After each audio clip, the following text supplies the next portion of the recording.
حسبي ربي جل الله ما في قلبي غير الله نور محمد صلى الله لا إله إلا الله حسبي ربي جل الله ما في قلبي غير الله نور محمد صلى الله لا إله إلا الله. Bismillah. Assalamualaikum warahmatullahi wabarakatuh. Bismillahirrahmanirrahim. Alhamdulillahi rabbil alamin. Wa bihi nasta'inu ala umurid dunya waddin. Allahumma salli wa sallim wa barik ala habibina wa syafi'ina Sayyidina wa maulana Muhammadin wa ala alihi wa ashabihi wa man tabi'ahum bi ihsanin ila yaumiddin. Bismillah, mari kita lanjutkan ngaji kita dalam tema scientific attitude, akhlak dan adab ilmu. Kebetulan malam ini kita barengan ya sama malam tahun baru. Saya tidak tahu penting apa enggak malam 1 Muharram itu bagi teman-teman. Yang jelas besok libur. Ya, Muharramnya kalau orang Jawa menyebutnya bulan Suro. Termasuk bulan haram. Kalau di Islam kan dikenal ada 4 bulan yang sebagai bulan haram. Yang 3 berurutan, yang 1 agak misah. Rajab, kemudian ya Dzulqa'dah, Dzulhijjah sama Muharram. Itu Arba'atun Hurum, 4 bulan haram. Kalau di Arab dulu di bulan-bulan haram tidak boleh perang. Cuma hari-hari ini kita tidak peduli. Bah haram, bah tidak haram, pokoknya ada musuh ya perang. Perangnya kan enggak, hari ini kan perangnya macam-macam, tidak cuma perang fisik. Perang opini, perang pendapat, perang pemikiran, perang media, tidak ada hentinya, tidak ada bulan haramnya. Kalau bisa kita ambil momen bulan Muharram ini, tinggal 1 tahun ini bulan haramnya, kita ambil momen 1 bulan ini kita berhenti perang, berhenti nyari musuh, baik di WA, di Facebook, di internet, biar tidak capek. Kita, kalau beberapa ulama menyebut bulan Muharram itu sebagai syahrullah, bulannya Allah, maka kita latihan 1 bulan ini untuk semakin dekat sama Allah. Kalau bagi teman-teman yang di Jawa itu kan disebut suro, dan suro itu larangannya banyak kalau di Jawa. Tidak boleh mantu lah, tidak boleh ini, tidak boleh itu. Sebenarnya di balik itu ada kearifan lokal bahwa bulan suro kita sibuknya sama Allah saja. Jangan bikin agenda-agenda besar yang membuat kita agak lalai dari Allah, maka dibikinkan beberapa mungkin sejenis mitos bahwa suro tidak boleh ini, tidak boleh itu. Bahkan malam 1 suro kan malam yang ngeri kalau di Jawa.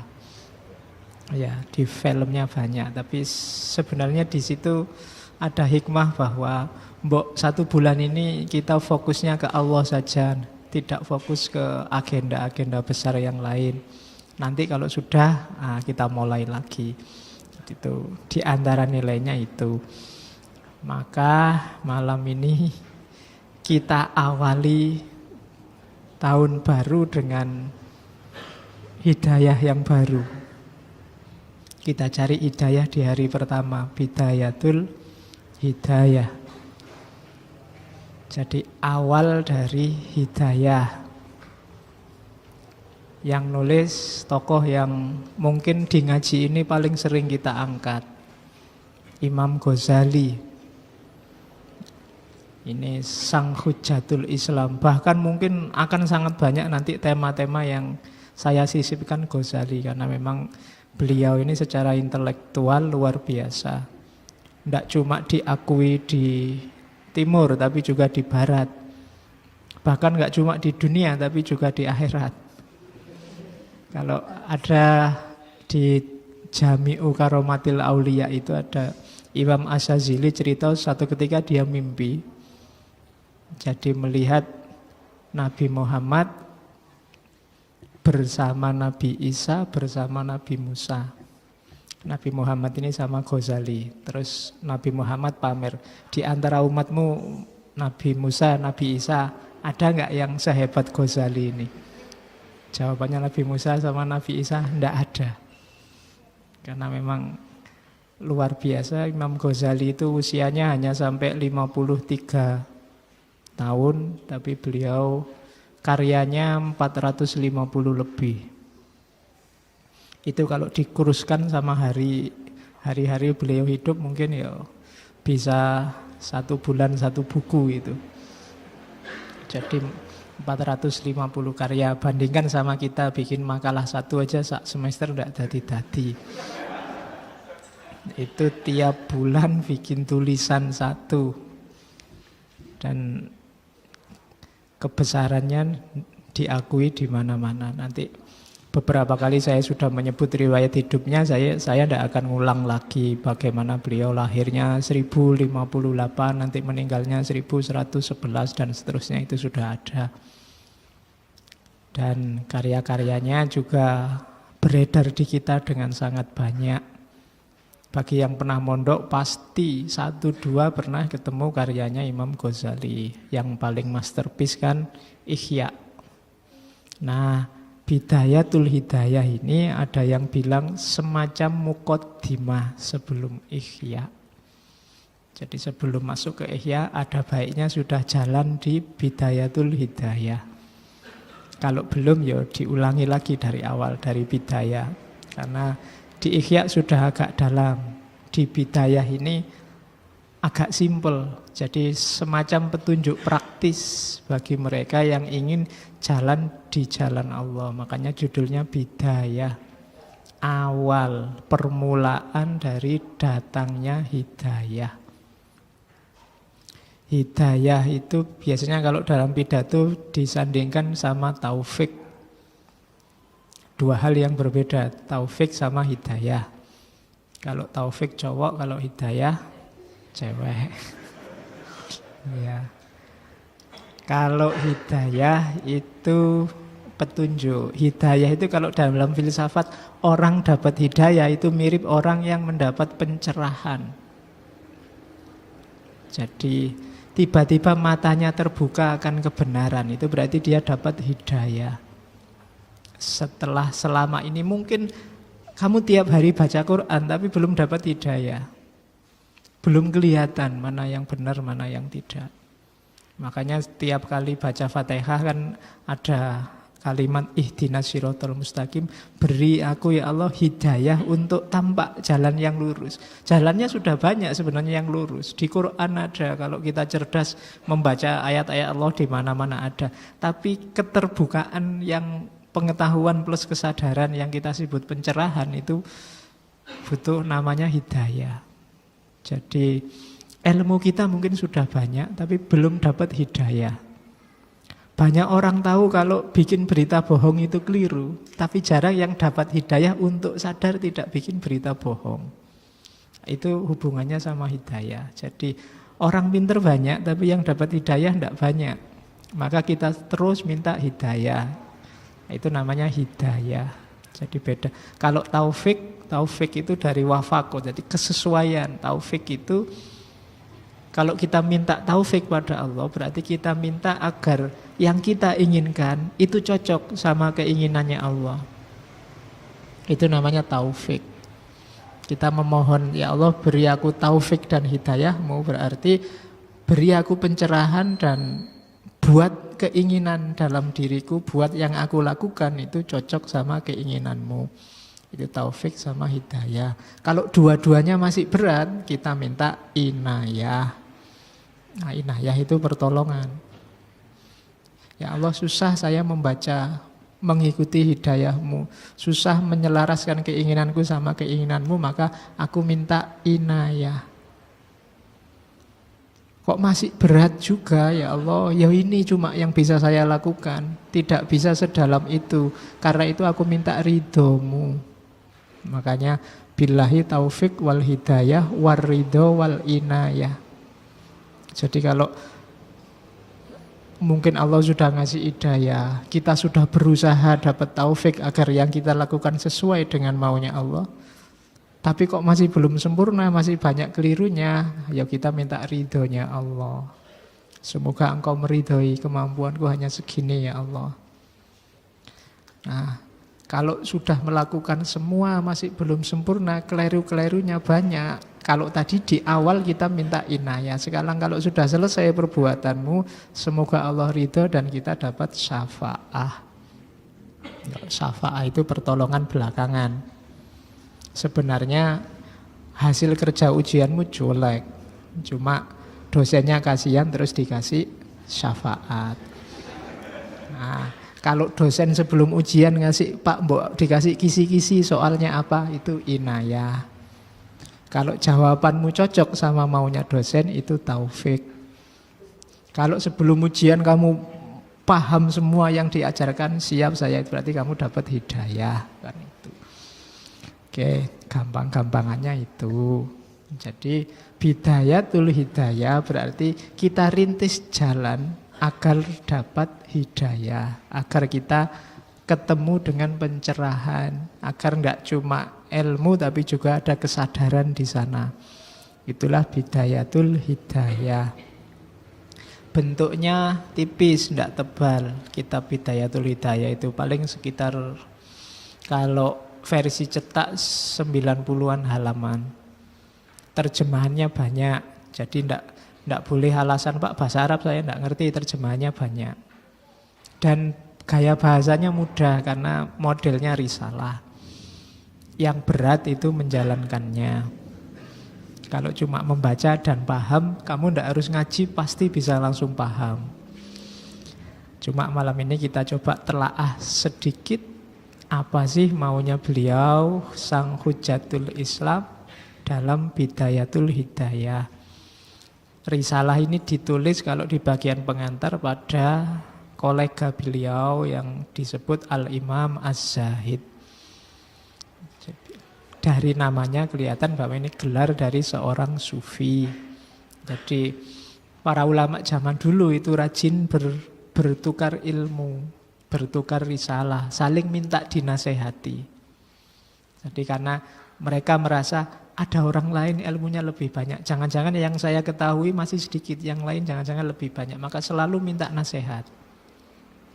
Kebalikannya hari ini banyak orang pinginnya selalu menasehati. Ya, jadi sikap mentalnya jauh. Yang satu pingin ngasih tahu terus, orang yang selalu ingin menasehati itu starting pointnya pasti dia merasa lebih benar, lebih baik. Sementara orang yang merasa ingin selalu dinasihati, dia merasa banyak tidak tahu. Dan untuk jadi filosof, kamu butuh syarat yang kedua, bahwa kamu merasa banyak tidak tahu. Hari ini semua orang merasa tahu, sehingga yang terjadi gegeran, konflik. Makanya di tengah isu-isu luar biasa, bulan ini kita ngambil isu yang mungkin tidak terlalu wow, tidak terlalu luar biasa, tapi penting. Oke, bismillah kita mulai ya. Ada apa di hidayah itu pembukaan. Di pengantarnya ada, ini kan teman beliau minta nasihat, cuma diawali dari, meskipun nanti akhirnya menasehati dalam arti nulis panjang lebar di risalah, diawali dari ndak saya itu sebenarnya apa ya layak menasehati, katanya Imam Ghazali. Berbicara tentang nasihat, aku melihat diriku tak pantas untuk memberikannya. Kelasnya Imam Ghazali aja merasa ndak pantas, apalagi saya. Sebab katanya Imam Ghazali, nasihat itu seperti zakat. nisabnya adalah mengambil nasihat atau pelajaran untuk diri sendiri. Orang zakat itu kan kalau harta bendanya banyak dan nyampe, kelebihannya dipakai untuk zakat. Nah, ngasih nasihat orang juga begitu. Kalau dirinya sendiri sudah overload kebaikannya, sudah jalan apa yang mau dia omongkan, baru dia ngasih tahu orang. Makanya katanya Ghazali, ngasih nasihat itu kayak zakat. Bagaimana saya bisa ngasih zakat kalau nisabnya aja saya nggak nyampe? Mungkin ilmuku, pengetahuanku masih belum nyampe limit untuk zakat. Belum untuk diriku sendiri aja masih kurang. Itu bahasanya Ghazali begitu. Orang yang tidak memiliki cahaya tak mungkin dijadikan alat penerang oleh yang lain. Ini pasti tawadhu. Karena bagi kita Ghazali itu cahaya yang luar biasa, tapi dia tetap merasa belum terlalu bercahaya, belum layak menasehati. Bagaimana bayangan akan lurus bila kayunya bengkok? Allah mewahyukan pada Isa dan Maryam, nasehatilah dirimu.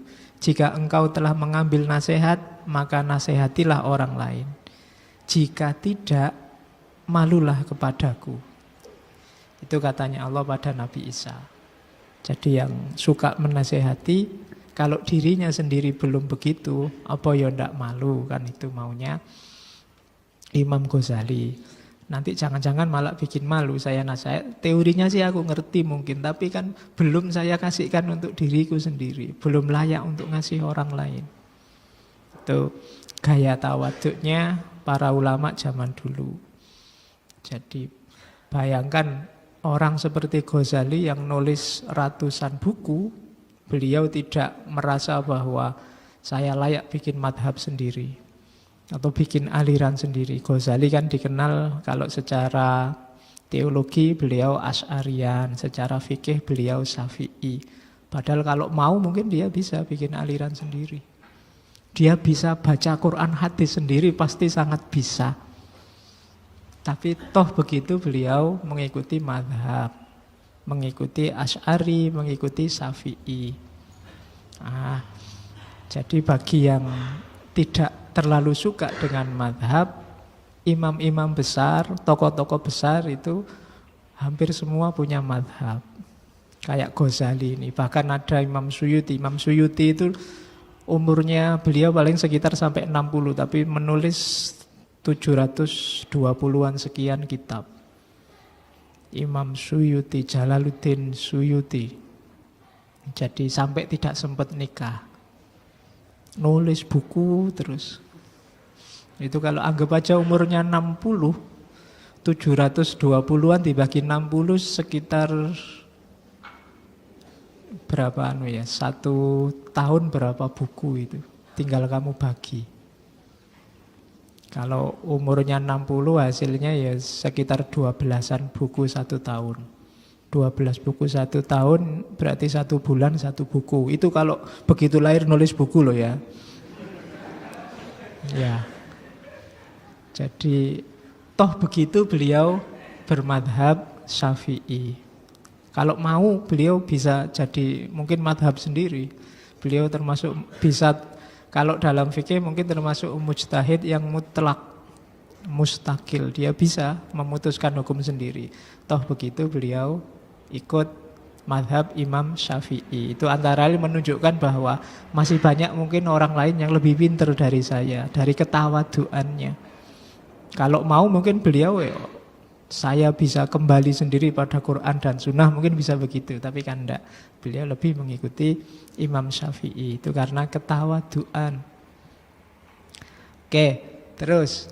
Nah, terus Imam Ghazali mengutip satu hadis bahwa sebenarnya ada tukang nasihat yang dahsyat luar biasa.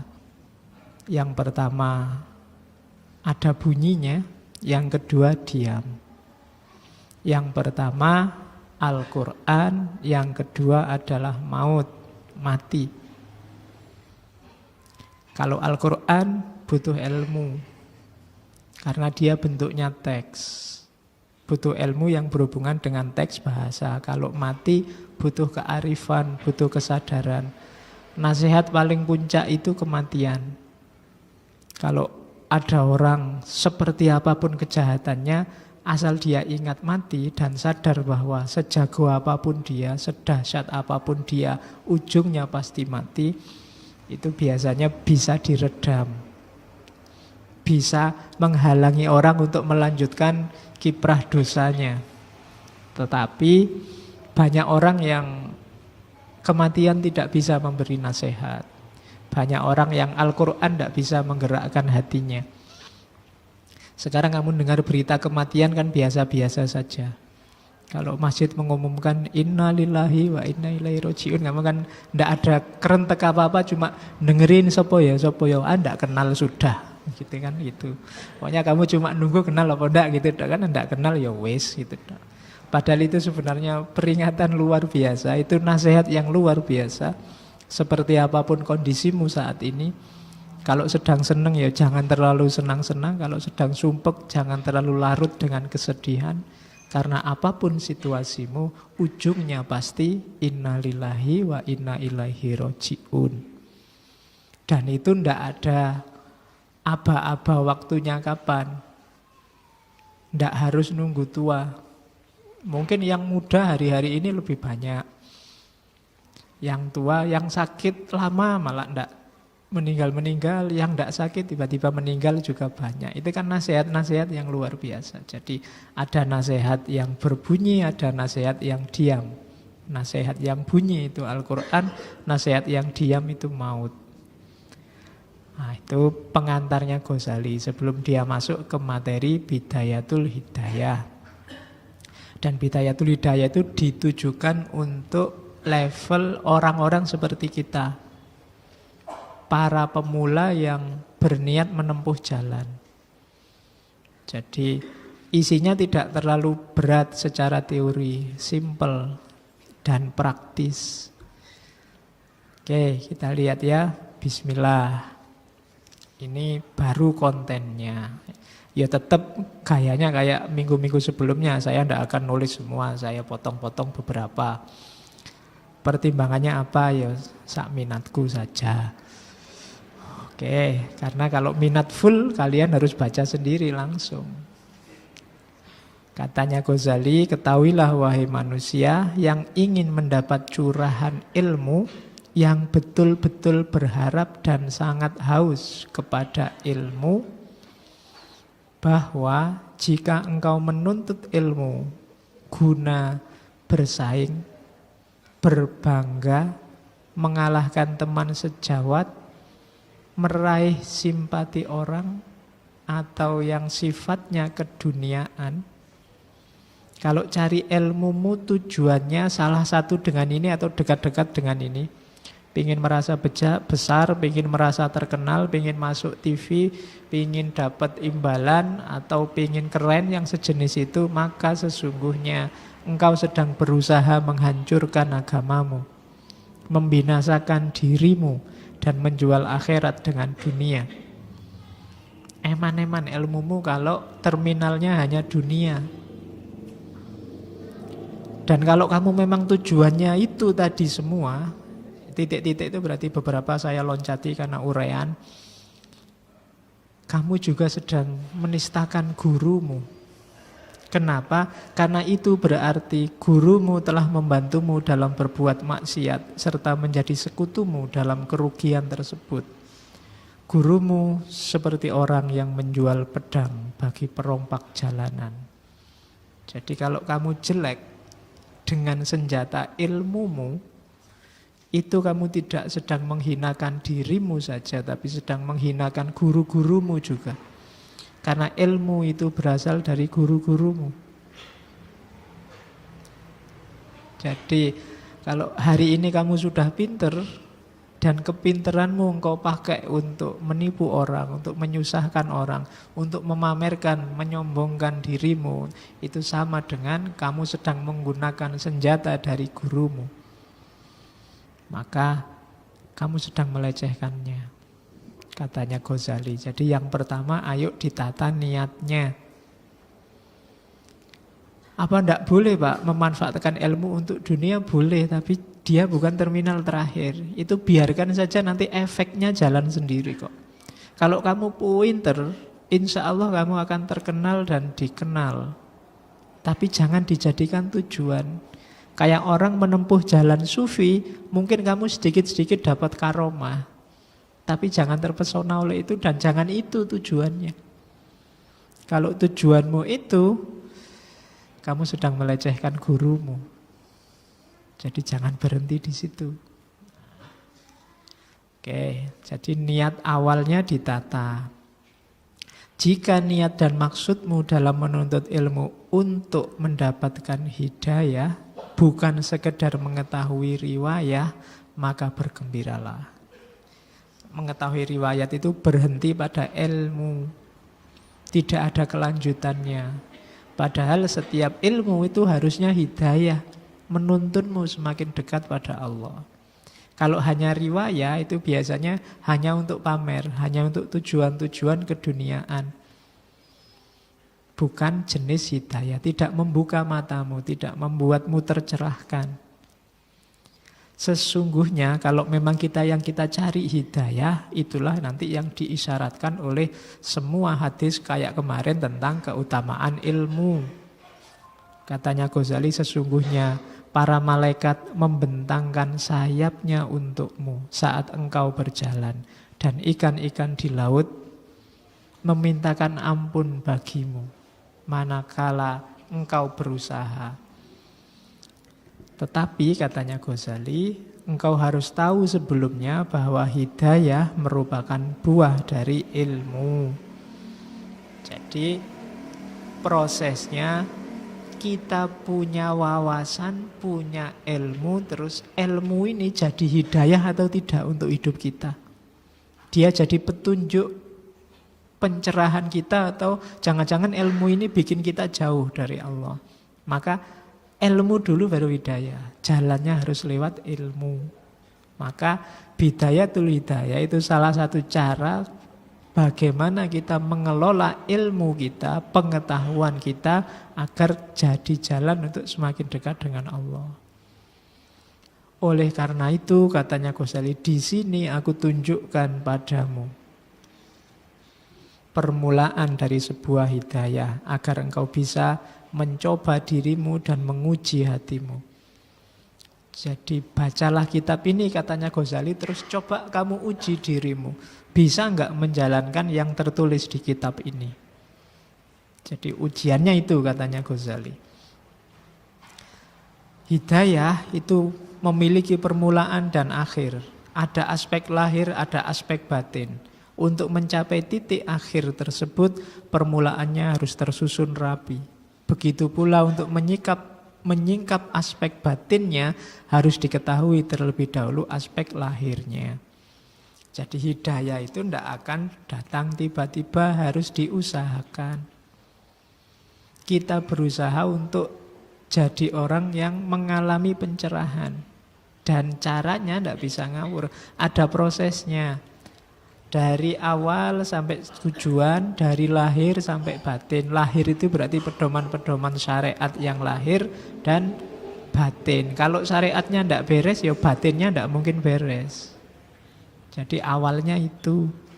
Oleh karena itu, katanya Ghazali, di sini akan aku tunjukkan padamu permulaan dari hidayah yang engkau bisa mencoba dirimu dan menguji hatimu. Tadi kan ujian. Apabila engkau mendapati hatimu condong pada hidayah tersebut, lalu dirimu berusaha untuk menggapainya, maka setelah itu engkau bisa melihat perjalanan akhir darinya yang melaju dalam lautan ilmu. Coba habis baca kitab ini, terus kira-kira kamu mau ndak begitu?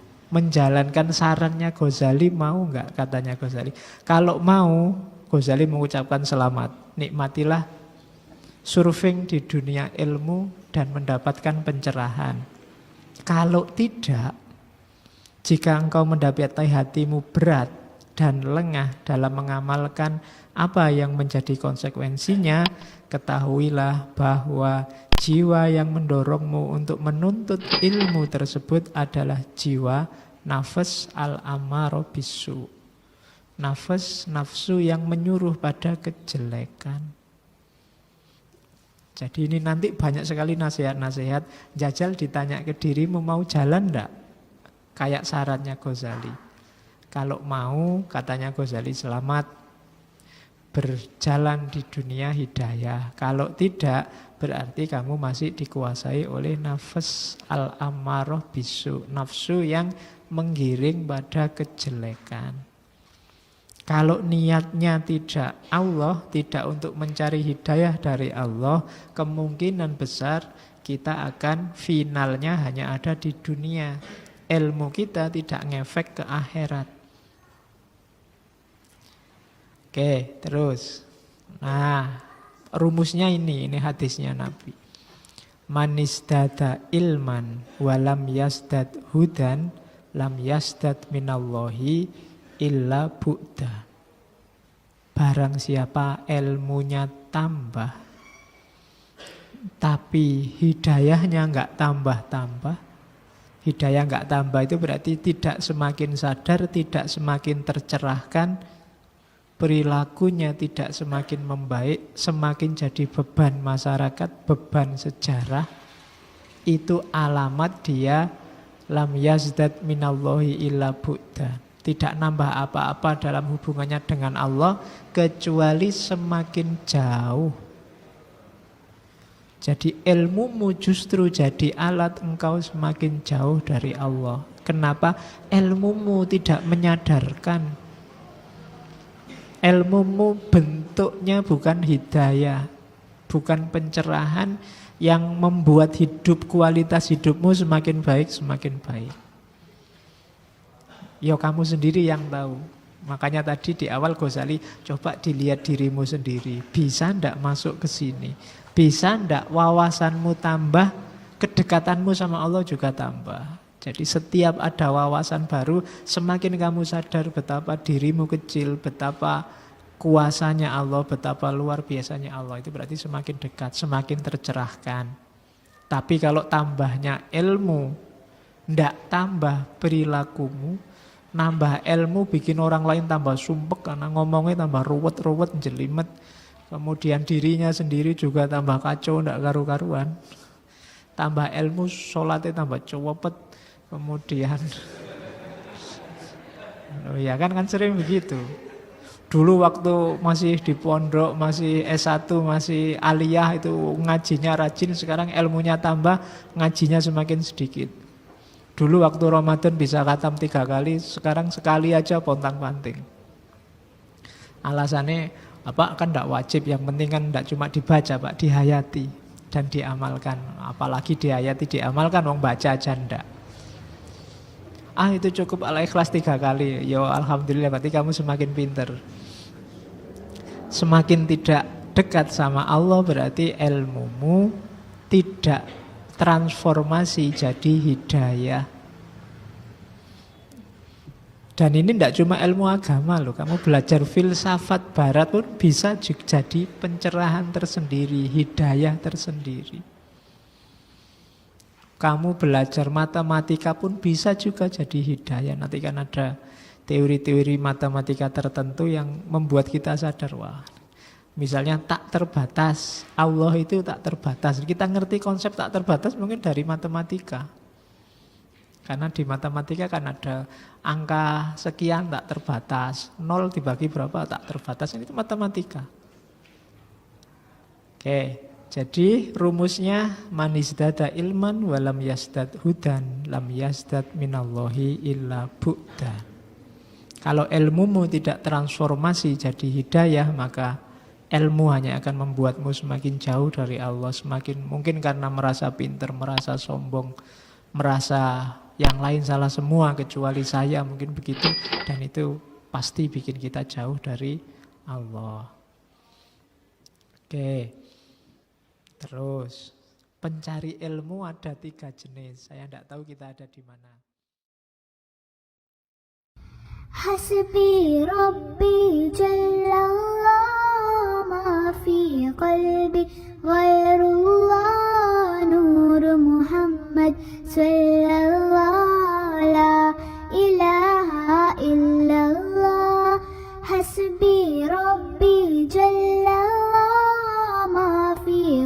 قلبي